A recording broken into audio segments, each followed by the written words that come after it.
Yeah, okay, beautiful. Okay, so welcome everyone to today's LinkedIn webinar. She says there, share screen. Okay, so I've been using LinkedIn now consistently for about a couple of years. When I decided to make Aliyah, I was doing a lot of networking in England and knew that I would need to find another way to bring in sales, which is how I kind of got into LinkedIn. So, and a lot of my members, in fact, I think Karen, you came through LinkedIn, definitely. Maybe also Karina came through LinkedIn. Marsha, you also came through LinkedIn. So it's definitely working for me for the business. So I think it's a fantastic way to bring in new clients. So the first thing I want to talk to you about is a LinkedIn profile. And I've broken the LinkedIn profile down into about 5 core things that I think are really important. So here we have kind of the first thing that people will see. Does anyone want to tell me what they think is the most important parts of this particular section? You can all feel free to interrupt me. What part is title? most important? Yeah, what's the most important parts? I see the title. Yeah, the bio is super important. Honestly, I would say the picture is really important. 100%. And both pictures also, like a lot of people don't have a cover photo, and it's if LinkedIn is giving you space to do something, then always use that space up. So I would always have a cover photo. Here's one I created for somebody actually. I'm by no means a graphic designer, but you can even go on Canva, or you can pay someone to do something for you. If you don't have a picture of you speaking, or you don't have a picture that fits particularly to the size, you can always make something that just, it tells who you are. So where I said virtual assistant, so it's clear who she is, professional experience, but always try and use both of these because they really are super important. The bio as well, a lot of people on the bio just write lawyer or they just write digital marketer. I, for the bio, would really try and break down what it is you do and who you are serving. So if you're a digital marketer that works with charities, for example, then I would really write digital marketer specializing in charities. Depending on your fields, you can be a bit more fun with this and a bit more kind of informal with the language. These things here, these kind of lines are very on trend now on LinkedIn, and people use them a lot to separate phrases, and they're very much considered kind of au fait and part of the way that LinkedIn, you format content on LinkedIn. So definitely feel free to use those. People also use emojis. I did one point and then I took them off. I felt they were too much for me, but you can also use emojis as well. And I'm going to talk more about emojis later.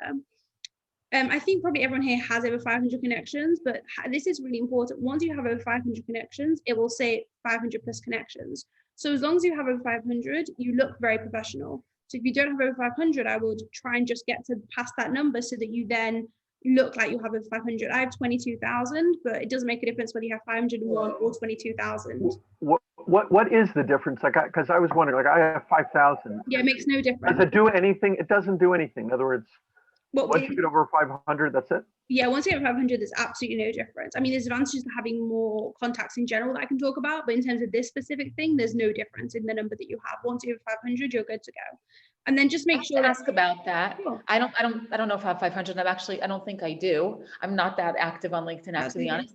But I mean, let's be honest. If you have thousands of people, you don't really know these thousands of people. 100%. You're not really connecting with those thousands of people. So why is that given like value or importance? Okay, so firstly, in terms of this particular thing, all I'm saying is having over 500. So I don't think you need to have 22,000 is specific for what I do. It's important, but in general, I don't think people should have 22,000. That's just me.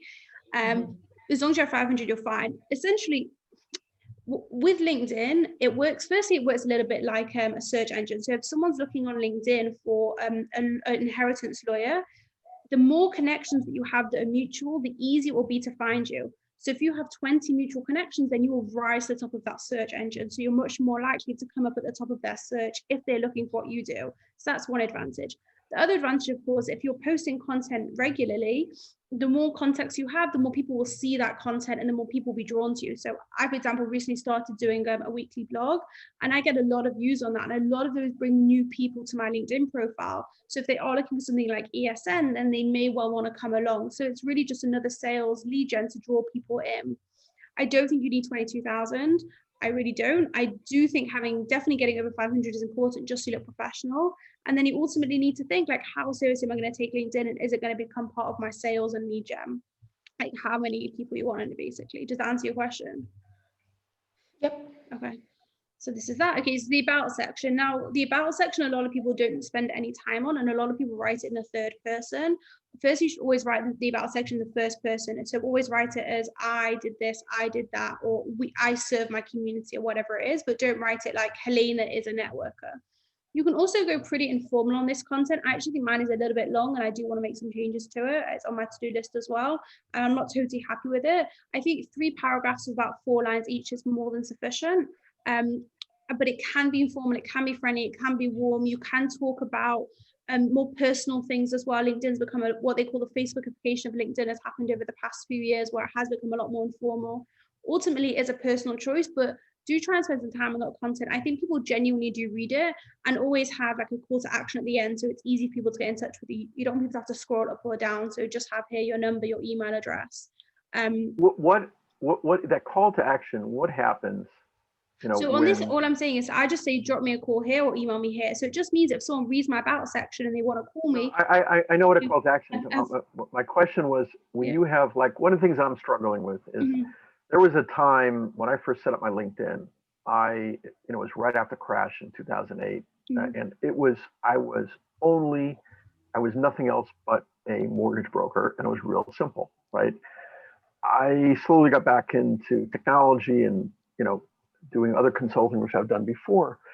And like, at one point, because of investors, I just made a generic financial, I forget what I have there, financial executive something. Yeah. So how do you show that you're doing more than one thing without losing credibility? Okay. So a lot of people ask this question. I have this problem as well. Yeah, I think it's very normal in this day and age to have more than one streams of revenue. Like I, for a long time on this, had copywriter and networker. I eventually took copywriter off. And I actually still, even now that on my LinkedIn, it doesn't say copywriter anywhere, I still get a lot of inquiries for copywriting. So I don't think it's a problem. I think as long as you just have it. Yeah. Helena, there's a difference, right? You flow. I mean, everything you have on there flows, and it all plays off each other. Yeah. But let me give you an extreme example. I mean, I have this, but imagine a guy like there's brain surgeon, right? And, and next to that, marathon bonger, right? In other words, the second thing takes away, the viability, credibility of the first one. Yeah. So you don't even have to go to the extremes. So no, I'm saying, I just wanted to illustrate. Yeah. What's your? I'm sorry. What's? Yeah. So business consultant / financial advisor, part-time photographer. I'm currently starting to do some sort of semi-serious business in sushi making workshops. I had one yesterday. I've just got a call for a question for another one, and I'm currently training to be a mortgage broker as well, which I'm going to sort of tie into sort of financial advice for individuals rather than businesses. You should speak to me about that one. We should speak. Yeah, I will. But I do think in this day and age that I understand in finance it is more rigid in general, but if you can find a link between all of those things, which Moshe, you definitely can, like everything that you do does bounce off each other. I think it's just about finding that linking connection and really highlighting that. So my experience in this led me to these 3 branches, and then have those, just find that central nugget, and we can discuss it later if you want to find that central nugget that draws all those things together, and then describe those in more detail. But I think LinkedIn used to be so formal and rigid and old school, but it's changed so much even since I've been using it. I think it's not a problem like it used to be, really. And I still get copywriting inquiries, and I don't advertise as a copywriter anymore. So like it's, it really is a powerful tool, and really this about section can be, if you read mine later, I'll read it now, it's very poetic. It's like written like how we talk. It's very informal, it's very open. I even swear a bit in it, and people still relate to it. That's, oh yeah, Miriam, you're not talking to me, okay. But Moshe, we can discuss it more later if you want. I'm happy to take a look for you and we can discuss some language. Okay, experience. Now, I have to be honest, I don't think anyone reads the experience in my experience. The reason it is important is, Miriam, before we spoke about keywords and how people search who you come at the top of the search engine of LinkedIn, is that it works the same with experience. So you want to try and populate that with keywords that will help you rise to the top of that search. So that's really the only reason that experience is important. And also here, making sure that the logos are connected to your your experience is connected to the business pages. So make sure it's connected just so it looks aesthetically pleasing. I have to say though, I don't think that this content is desperately important. I can't imagine anyone's reading it that seriously, especially when we all have our own businesses. I do. I mean, Do you depends on think it? looking I at don't it. think. I do. I mean, not for somebody like yourself, it's you and your personality and what you're doing now that means everything. So the fact that these other things are in line with that, that's all. And Huffington Post, you don't need to say anything more than that, right? Yeah, But that's what I'm saying. No, I think people are looking at it. I don't think startup or technology, you want to see what the person has done before. I agree. They want to see the experiences. They definitely want to see. They want to see the businesses. They want to see the title of what you were doing and how long you were there. I don't think they're reading this content. That's what I'm saying. I don't think they're going through and reading this because no one has the time. I think it's really important to fill this in. I think it's really important to write what you did there, but I don't feel people are reading this content necessarily. Okay, recommendations. This I think is really important actually. I think firstly, everyone should be giving recommendations to other people because I think it's good karma and people are more likely to refer you if you refer them. So always try and write a recommendation once a month. If you have some free time, if you have not sure what to do, I think it's really important. If you want to get even if nobody asks, like just out of the blue. Yeah, do it. I mean, Helen Gosling gave me one out of the blue and it made my week. I think it's such a beautiful thing to do. I think it's really good karma. I think people are more likely to refer you back. I just think it's good juju. I give all our speakers who I like recommendations. I think it's generally important. Now, what you can, if you want a recommendation from someone, no one is ever going to write you a recommendation. That's never going to happen. What you can do though is email them and say, you're happy for me to write a recommendation for you, and then you can approve it. So you write the recommendation for yourself, which seems a little bit disingenuous, but everybody does it, I promise you. You write it on their behalf, send it to them, they can approve it and then post it on LinkedIn, and you can also use it on your website. No one writes it for you. Yes, Masha? What I've done sometimes, you can see my LinkedIn, I have 20 some odd. I ask clients to look at what others have written, if they feel it, right? And, to be as verbose as possible, because like, somebody who's also a close friend, wrote me 5 words, which, in these situations, you want it to be as detailed and long as possible. But in any case, you do have to ask and prompt. You have to ask, and I personally would just write it for them. I think you'll have to waste a lot of time and energy getting them to write it when you can just write it for them very quickly and they can approve it. As a writer, I did a lot for clients. I would write them testimonials to be approved. I think by the time you as a writer, but like for you, it's the person. For me, it's really important that it comes from the heart. Like I want to know what they feel, but of course, nobody will. Like not all of them will do it. So many aren't going to do it, and if you write it, they'll probably amend it so it does come from the heart. Like if they have a draft of something, they'll amend it so it makes sense. Okay, so you mean like send it to them? Yeah, you send it to them for approval. Anyway, for LinkedIn, for recommendation, the other person has to post it anyway. So it would have to go through them in any case. It's not like on a website. I appreciate you want it to come from the heart, but also you've got to get recommendations up. So I would definitely recommend sometimes you just got to grit your teeth a little bit with this one because people will not write them. Like they really won't. Okay, what should I be posting about? So I'm now going to run through some examples of what you can be posting about on LinkedIn. I post about 2 or 3 times a week and I have a very serious content calendar, and these are some ideas of what I do. So one is celebrate your victories. This is the easiest sort of content that you can do. If you, Miriam, I really liked your post today, actually, by the way. I thought it was great. Really, really good. With my friend? Perfect. I thought that was a great example of content. So celebrate your victories. So if Miriam did a course on something on particular, and Karen, if you signed a new client who is based in New York and you're in Israel, whatever it is, it can be something as not as exciting as that, but you can celebrate anything on LinkedIn and people will go mad for it. People love it, especially when it's really authentic. So here, I was featured in 2 separate publications. In the second one here, you can see that I also tagged other people who were in the same article. Tagging people is a great way that they will see it and therefore like it, and it will get pushed up through the algorithms. What you don't want to do is tag people for the sake of it. So I tagged these people because they were featured in the article and I was also celebrating them as women in Israel. You shouldn't just tag people who have no relevance or even who are loosely relevant. It's really annoying and people will get pissed off very quickly. So make sure you're tagging people who are fully relevant. And I also screenshotted the things and post them as images. You should never ever post a link in the body of a text on LinkedIn. The link should always be in the comments below, because LinkedIn algorithms will devalue your content if it's posted in the body of the text. So always make sure it's in the comment section. So that's one example. Another one is that you can also... I'm sorry, Helena, just you got a lot of nuggets here.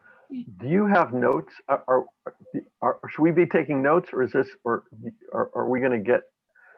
Is this written anywhere? Are you recording this? Okay, good. I'm recording it, and I'm going to post it on the group, and I can send it to you. And I can also write. We can also discuss it later. Like, we can have a chat. Fantastic. No, we get an audio file. This. Yeah, you'll definitely get. It's recording. Okay. It's recording now. She says yes, recording. We're good. Okay, so more your losses as well. This I think is a little bit trickier on LinkedIn to do, because it has to be done with a positive outcome. So you really want to talk about something bad that happened, and Raquel Ways is very good at doing this actually. You want to talk about something that happened, and then you want to end it with like a positive note, or some form of note that it isn't just like, I had a shit day, today was awful, boo-hoo. You really want to have it, today was a shit day, and I really learned the value of having friends because they lifted me up. But LinkedIn also loves vulnerability. I think it is a tricky one because it still needs to be a little bit professional. I think it should still always link back to work, and I think you should always end it with something you've learned. Some people I think just do it for the sake of it. I think it has to be done carefully, but I think Raquel always does it very well here. But it's a little bit of a tricky one. Networking meetings. This is the easiest one to do, actually. It is harder now, things online, because the images aren't as powerful. When I used to do face-to-face meetings, the pictures that I took for those would get tons and tons of views, and online they just don't get the same value. But when you go to an ESN meeting, for example, or any networking meeting, you can take a screenshot. You can tag every single person who was at the meeting, and you can say, I had a great time today at this, it was so great to meet, and then tag all the people because they're really relevant to the post. And then you've got the picture. Again, it's a really easy form of content. It doesn't take too long. It's not quite as powerful now it's online, but it still definitely works 100%. I stopped doing it because I did it too much, and the views were just plummeting by the end because I over was doing it. Robert Curtis has a thing where he does 500 coffees, where he has coffee with someone every day, and he shares a picture of it and tags the person in it and what he learned from them. And it works really well for him. So you can definitely be doing that. Miriam, is what you did today. You had a meeting, took a picture with somebody. When I had meetings, someone brings a baby, then I always like take a picture of screenshot with the baby and me, so it looks like cute, and people like that sort of thing. So if you can try and be a bit original with it. I did one with Raphael once, and he brought the baby and we had a picture with the baby. It was very cute and people really liked it. So you can think outside the box with those. Okay. Now, I hope you're all listening, because people get confused with this one. I'm going to try and speak slowly, but I'm ready for questions. Okay. Now, on LinkedIn, there is a share button where you can share a post and share a post as a content. You should not do this because LinkedIn algorithms do not like it, and they will put you to the bottom. What you should do instead is screenshot that person's post, so make it into an image, and then post it as an image and tag the original poster in it. So Rachel did it here. She screenshotted Avital's post. She posted it as a picture. And then she said, I'm excited to be part of this. She should really tag Avital in this post as well. I think it would have been more powerful. But this is a really great way in which to show off you're interested in something, to also share your own thoughts on a topic that's of relevance to your industry. And Avital will now really like Rachel because she shared her post. Just don't click share, because it really doesn't work for LinkedIn. Does everyone understand that? Karina, yeah. I have a question. Sure. Do you recommend adding the link to the original post on the comments, or you just it's because you cannot click on see more and read the whole post? Yeah, you can. I don't think it's necessary, but if you wanted to, you could. I rarely do this, to be honest, but yeah, you definitely could. Does it make sense? Okay. Yeah. Yeah, because if not, like it's she's not tagged. I cannot. Yeah, you should tag her. I cannot read. I cannot read the whole post. Yeah, I agree with you. She should have tagged. How do you know that the share doesn't work? Like, is there LinkedIn analytics where you're seeing, So I have LinkedIn Premium, which means that, I have Sales Navigator, which means I can see how many people like my post. So I know if I share a post, then it will get much fewer likes. And it's also a known thing that sharing a post gets fewer views and comments. It's just. But nobody sees it. Like it doesn't have a reach. Yeah. When I share something, it's like 3 people see it. Yeah, that's and what I'm saying. I post it's a known thing. Okay. It's not just likes. No, it's a known thing that share posts. So if you do this method, then many more people are going to see yeah, it? Or more people, because then it's just a normal post and they'll be judged by a normal post. So yeah, as soon as you Got share it. a post, LinkedIn algorithm will devalue it because it's like lazy content. All you're doing is resharing what someone else has already posted. So it's never going to get put to the top of LinkedIn. So it's always going to be devalued. It's like we know that putting links into the comment, into the body of the text is also not going to work. There's certain things we just know about LinkedIn. So that's one of them. Okay. This is another option. Miriam Isaac is very big in LinkedIn also. And she just put here, really off topic, my kids are sick, what should I do essentially? Now, I wouldn't do this until you have like a following on LinkedIn. I think Miriam can do this sort of thing because she has a really big presence already on LinkedIn. She's very recognized in her community. But I think it's just important to recognize that you don't always have to be super professional on LinkedIn. It doesn't always have to be about business necessarily. And you can post this sort of thing. And it's very relatable to everybody because I'm sure most people have kids who are sick in the winter. So it's very relatable. But again, I wouldn't do this straight away. I would wait until you have a bit more of a presence and then you can start posting this sort of content. Okay, controversy. If you want to get noticed on social media, the best way to do it is always going to be controversy. That's like without question. My amendment to that is that people can be really mean on social media and they can write incredibly rude and just horrible comments. So if you're like so mentally health, if you're going to struggle with that, then don't bother with controversy because people can be extremely mean. You have to like be ready just to ignore all the comments. If you can handle it, which definitely is not so easy, then if you write something that's even a little bit controversial, here you can see I got 6,000 views. Now I get a lot of views on LinkedIn. Even for me, that's pretty good. And it was really just about paying for networking, or I think you should pay for networking. I actually don't love the emojis I won't use I won't use those again. But it really caused a lot of people to write comments about it and get interested. And it even said it was a controversial opinion. If you write anything that's controversial, it will get lots and lots of likes, comments, and interaction. That's just the way the world works on social media. But just be prepared that some people may be exceptionally rude and mean. And if you think that it's going to upset you, then don't bother, because I think emotional health is more important with social media. Okay, tease a little. So here you can see, so Michaela Switz again is very well known on LinkedIn. She's a really big figure in Israel, although you think she's in America actually. And so she does this where she always has spacing in her LinkedIn that she has see more. So you always have to click to see more. And I think that's really powerful as well. Because it like teases people and gets them excited. And it also like Michaela Switz does sell on LinkedIn. Like she is directly selling. Now, again, I think you have to have a presence on LinkedIn. I think you have to be well known and provide value. Where is this? Like, this is like right below their about them. Like this. No, this is just a post. I've just screenshotted a post she did. But I mean, these show up like right below their about, right? Yeah. So this is, and you can sell on LinkedIn also, you know, again, you have to be posting for a long time and have a brand awareness, but that's again, just interesting. I just wanted to show here for the emojis. I think emojis can and should be used on LinkedIn, particularly when you're doing longer posts, because it breaks up the text and makes it a little more aesthetically pleasing. These are the sorts of emojis I'll be using on LinkedIn, the ticks and the crosses. I wouldn't really use smileys on LinkedIn. I wouldn't use hearts on LinkedIn. There's certain things that I just wouldn't use because I just think it's too far. I would use them on Facebook, but not on LinkedIn. But these emojis definitely are encouraged, because I do think that they make it, especially because I write quite long posts, otherwise it's just a block of text and it's very boring. Okay, so that's like ideas for postings. Obviously there are more ideas, but these are just the basic ones to get your juices flowing, as it were. Now I'm going to talk to you about if you're not ready to post, because posting, you know, it is scary. And I want to say also that with posting, it will take time before you get some traction. It's about consistency. It's about doing it 2-3 times a week and slowly but surely seeing your rise. And you also still need to be reaching out to people on LinkedIn. It's not enough just to post. You need to still be making an effort to reach out. So you should always be commenting on people's posts. Now, I actually am terrible at doing this, but I do recommend it, is that you spend half an hour twice a week intentionally scrolling through LinkedIn. By that I mean, I don't just mean you're scrolling with the intent to comment on somebody else's post in a sincere and authentic way. Really important, and it's a really great way to really get your name out there. I think Moshe does this quite well. It's a really fantastic way to really show off your expertise without having to post. So this example of me commenting on someone's post, this is a terrible comment and you should put more energy into it than I do. This is just like fantastic, can't wait to sign up. Listen, it's nice and it's still good, but I'll be honest, I'm not great at commenting and I am quite lazy.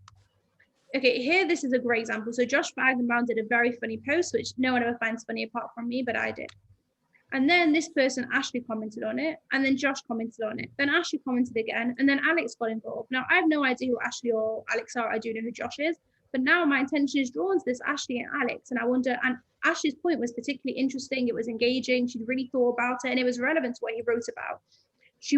I have people who comment on my posts, and they literally advertise their own thing. Oh, that's so interesting. Take a look at my blog where I wrote about something similar. That is terrible behavior. You should never do that. Or they write about to sell themselves. But this Ashley, she did an interesting post. It was engaging, and she really thought about it, and it really showed me that she understood. So that's a really great way to show off on LinkedIn and to get your name seen out there, to get your title seen out there without having to post. But again, your comments should be interesting and engaging and relevant, and you should put time into them. And obviously don't sell yourself, because that's incredibly annoying when people do that. So that's the commenting. I mean, it's fairly straightforward. Now, connecting. You should also really be connecting with people, even if you're not posting. The first people you should be connecting with are Facebook friends and contacts on your phone. That's for sure number one. That's like first thing. Go on Facebook and just connect with everyone. You can also connect with individuals in the same field as yourself. They are really great because they will give you lots of content. So you can like their comments, you can comment on their posts, you can start a great relationship with people in the same field. And I think that's a really powerful way to get your name seen out there. And of course, potential employees or people you want to work with, of course, definitely be reaching out to them, definitely connect with them. Now, the first thing I want to say about connecting with people is that if you want to connect with someone, you don't have to write any message at all. In fact, often not writing a message makes it seem less salesy and people are more likely to accept you. So you don't have to write a message. If you don't want, you can just literally press connect. LinkedIn will limit the number that you can do that per day. But you can definitely just do that. Go through, if you want to connect with interior designers, just connect with, as many as you want. If you do want to write a message, which is what I do, don't do this. So a few examples of terrible messages I've had recently is someone invited me to do an MBA at the University of Cumbria. I live in Israel, I don't live in England or in Cumbria, and I'm not in media. So this was like very clearly copied and pasted. It's quite embarrassing, not a good message. Here's another one, property, invited me to a Zoom meeting. And I invite people to ESN through LinkedIn, but I'm very careful about who I invite. I make sure they are relevant and people who would want to come along. This invites me to a property. Got to me. This is how you got to me. No, it definitely works. And you can invite people to things on LinkedIn. It's just that I'm not the right market for these people. I don't live in London, I live in Israel, and I'm not in property investment. I'm a copywriter who writes for property, but it's not the same thing. I'm very careful about who I reach out to on LinkedIn. So if you are going to message people and you are going to invite them, you can definitely do that, but it should be super, super clear and make sure it's the right people. You're just wasting everybody's time. Okay. So if you are going to if you are going to connect with people, I'm going to show you some examples I've done in the past that have definitely worked. Introduce yourself, give them a compliment, and just ask about them. If your aim is just like have a coffee to talk to them, get to know them more, which is really what it should be, because all LinkedIn is networking, essentially. It's online networking. That's a really great intro message. I still actually think that if you don't have a clear purpose to connect with them, you can just connect and not write a message. But if you do want to, I think this is a nice framework to have in mind. Okay. So this is a message actually some of you might have seen when we originally connected. I run an English speaking network, a branch with it all over Israel. We're moving everything online, but we're helping people gain referrals. Would you like to come to one of our online meetings? I have no problem messaging people this because people now come to meetings for free. I've invited them to an online free networking event. It's no big deal. It's not salesy because it's a free event. It's a free event that has a lot of value. And I have no problems messaging people this, and I get a lot of people attending through this message. Again, I work very hard to tailor this to people who are relevant to a serious business owners, and I do a lot of stalking, but it definitely works. So, you can use LinkedIn in that way. This was to get a speaker who's actually going to be speaking shortly at ESM. And I was a really informal message. I used informal language. I tried to be friendly and warm and approachable. We do run in the same circles, and we were connected already, actually. So this was like a message. So it was like a very informal, friendly. She is now speaking, so it works. So, you don't have to be super businessy on LinkedIn either. This one, I was featured in something called the Successful Women of Israel blog, and I then connected with every single woman who was also featured in it. I had no particular objective in connecting with them. I just thought these are all successful women in Israel, and they could be of use later in the day. So I just connected with all of them. There was like 58, and I sent them all the same message. I had no desire to speak to any of them. I just thought it'd be helpful to be connected with them, and that one day maybe they might know someone who's interested in ESN, one day they might be of help to me. Just good connections to have on LinkedIn. So if you are featuring something like that, be aware. And when you do conferences as well, you should connect with all the people at the conference.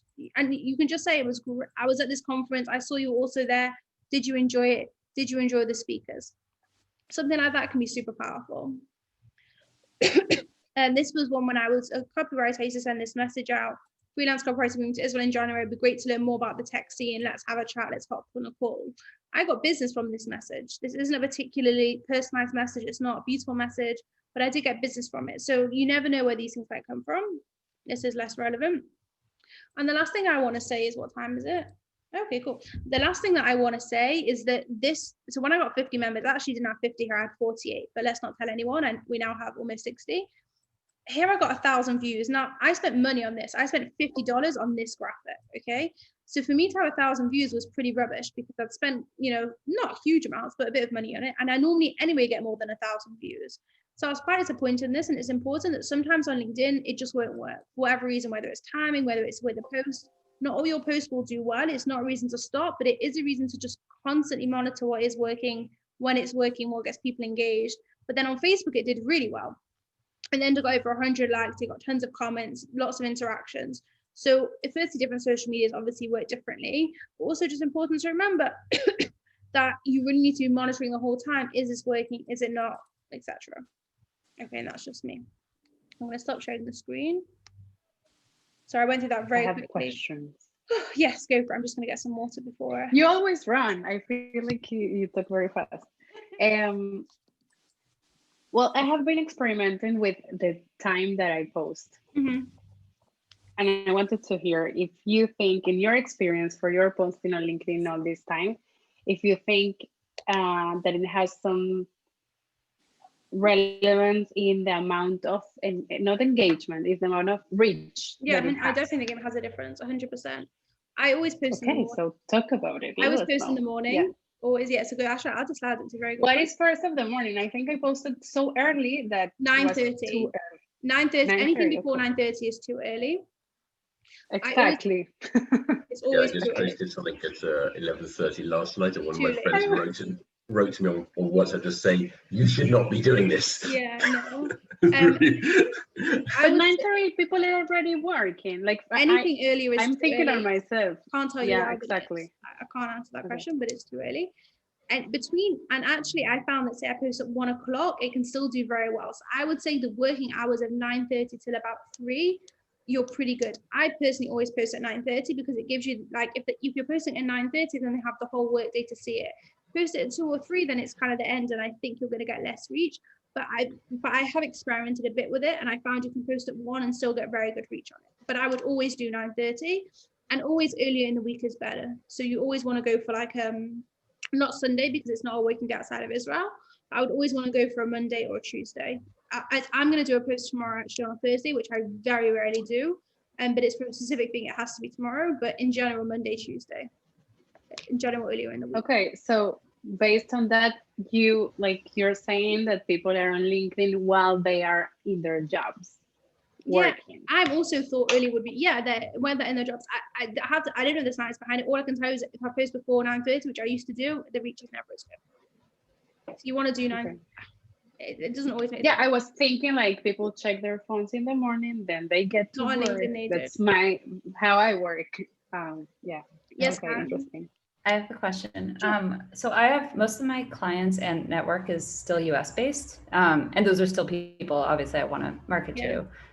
Should I tailor my times 100%. Around them? Yeah, 100%. Okay. You should then be posting times in there. And I assume it's the same thing. I assume it's the morning, America, Monday, Tuesday. Like it will be similar.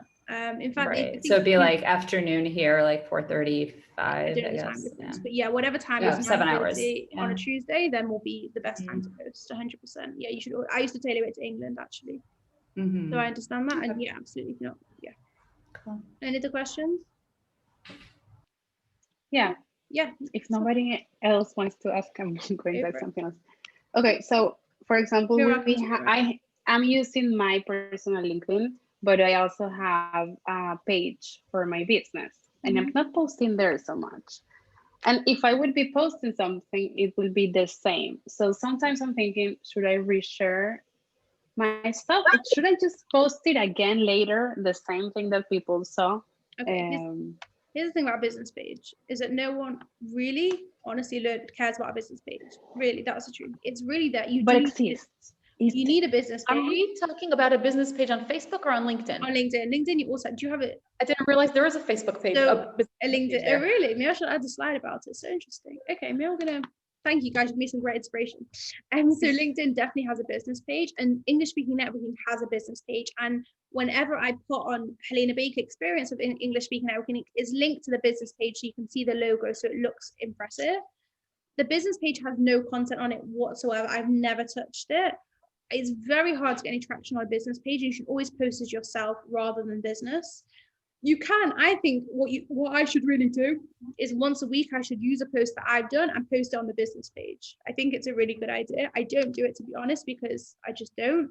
But I don't think you need to worry too much about the business page, but I think it couldn't hurt to once a month just mirror the post and do the same post.